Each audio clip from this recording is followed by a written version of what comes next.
Building relationships on this is so vital because you just don't know where people are going to land. So much of what we do is revolving around that personal touch. If I call someone up, are they going to answer the phone? Are they going to help me on a weekend? Are they going to help me get out of this situation? This is long-term business relationship building, and it goes so far in that partnership, and that's what Projects is really supposed to be about, in my mind. It's Project Cargo Professionals in Houston, and we are with Drew Roberts, President North America of LS Cargo. How are you, Drew? I'm doing great. Thanks for having me. Really. How was Break Bulk?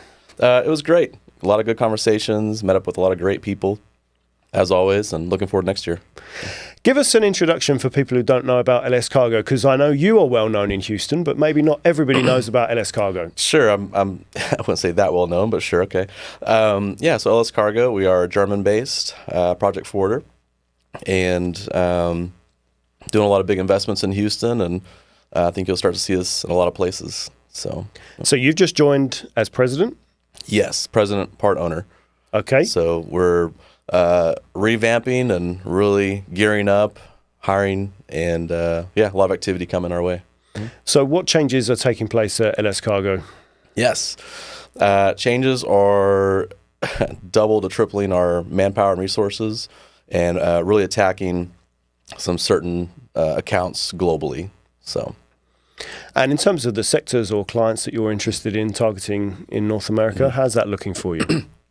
I know everybody uses the word project cargo very loosely, if you will, but we really, I think, focused on power segment, and without saying too much, certain industries that we see across multiple offices worldwide that enable us to take a strategic approach, I would say, by having an office here in the U.S. Yeah. And the power generation market is obviously huge at the moment. Oh, it's blowing up like crazy. I mean, I think no one could have really, I would say, predicted just how much AI was going to require all this power generation. And so we see left and right people trying to get new generating stations on board, and with that, all the infrastructure that comes with it. So. And you're probably not the only project forwarder in town. So how are you guys differentiating yourselves? No, we're not. I mean, I'm sure everybody says the same thing, but for us, we're really kind of the small to mid-size, I would say. And so what we have to do is we've just got to offer that customer service. We have to have those inventive solutions and come up with deals that are mutually beneficial for us and our clients, as well as just transparency, really. It's the best we can do. But the market's good? Yeah. Oh, it's excellent. It's projected 2030 plus. I mean, there's no shortage of cargo and products to go around. It's just a matter of making sure that everybody's planning and getting things set up before time, and then following through. So in Houston, we've done a lot of investments in bringing on certain skill sets, SMEs, if you will. A lot of that being geared around in-house engineering, rail expertise. This is the part that it really sets apart certain project forwarders, where we don't have to rely on a third party to go to the rail and interact with them. And that's been huge for us and in my personal career as well. So something that was near and dear to the heart, bring in the right people and be able to offer this to our clients. So this is a huge part of what we're doing. So LS Cargo globally, we have a really strong footprint in Germany. That's obviously where we started and where we're based. We have 3 offices there. We're quite strong in Sweden, Finland, China, Brazil.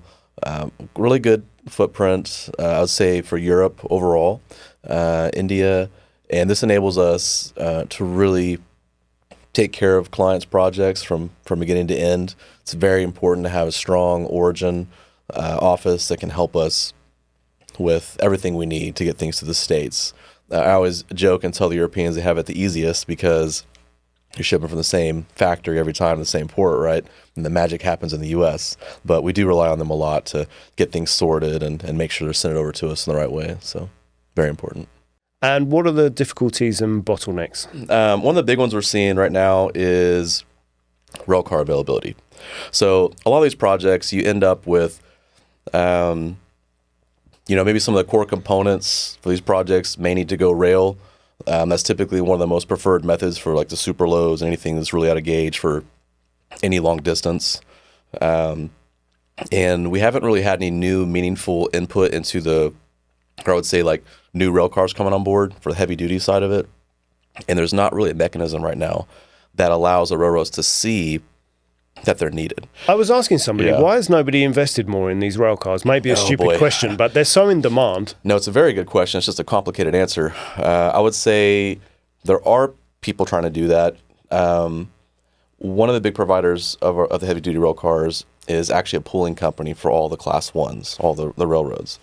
And that is not a company that's there to invest as much as it is there to supplement and service the railroads where they need cars.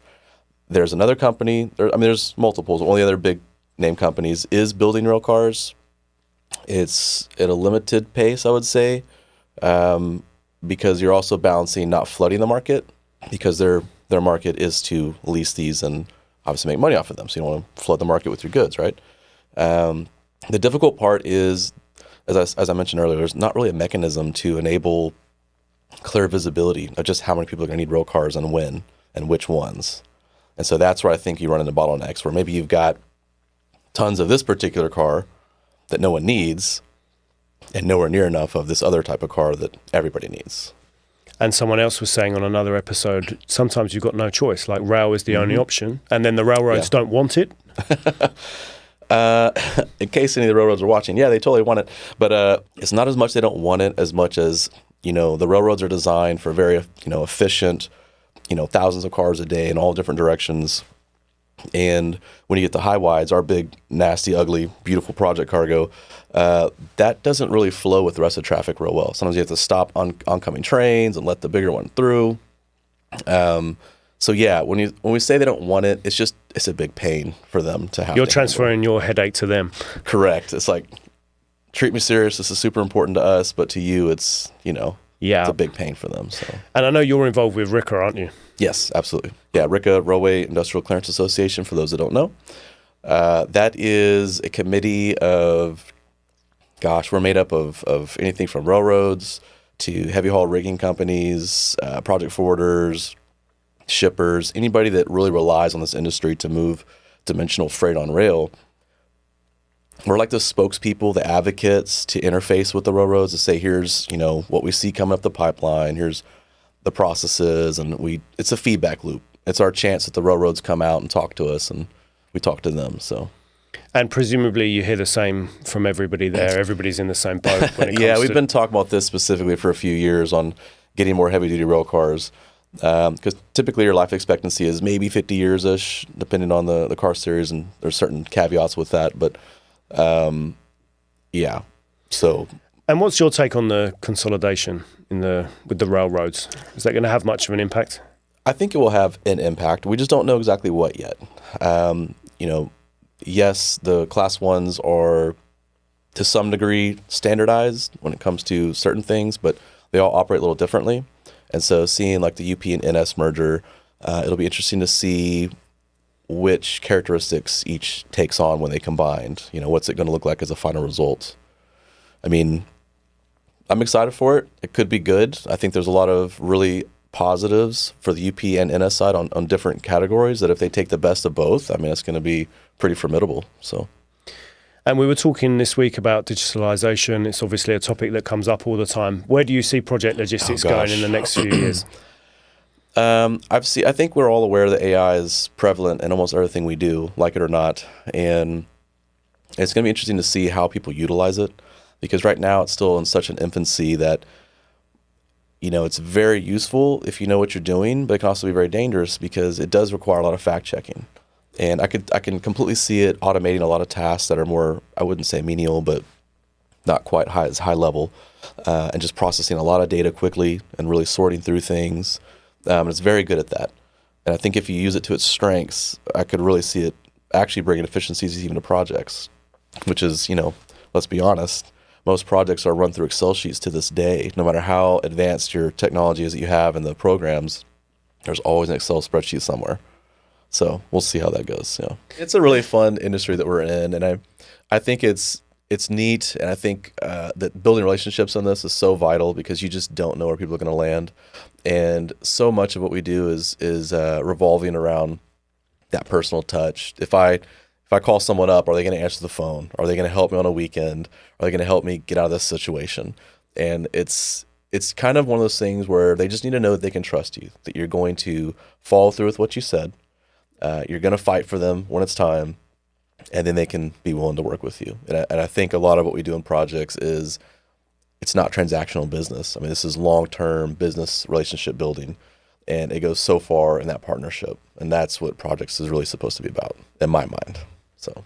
And I haven't talked to you about this before, but I saw on your LinkedIn you had an interesting career before you came into the logistics. Yeah, so why don't you talk about that a bit? Sure. I did 6 years in the Air Force. I was a comm nav technician. So I did radar, radio, troubleshooting on the C-5 Galaxy, which is our military's largest cargo plane. That would be my first foray into logistics, even though I didn't deal much with supply chain. And honestly, I could actually say that I really took a lot of that with me because I learned how to troubleshoot. And a lot was like wiring diagrams and just technical know-how. Systems interact. And when you're troubleshooting, you have to be able to see things in a way that you kind of zoom out a little bit. It's like a holistic viewpoint, and you're looking at logical processes within that. And I think it served me well in projects. Because troubleshooting is really, let's be honest. Have a few problems in this business? Yeah, a little bit. That's the meat and potatoes of what we do, right? Is, it's easy when things go right, but it's how are we going to tackle these things when they don't go as planned? So, no. Well, Drew, really interesting to catch up with you. Hope you win lots of business in your new role. Hey, me too. Wish you all the best at LS Cargo. Yeah, thanks so much for having me. Appreciate it. Thank you.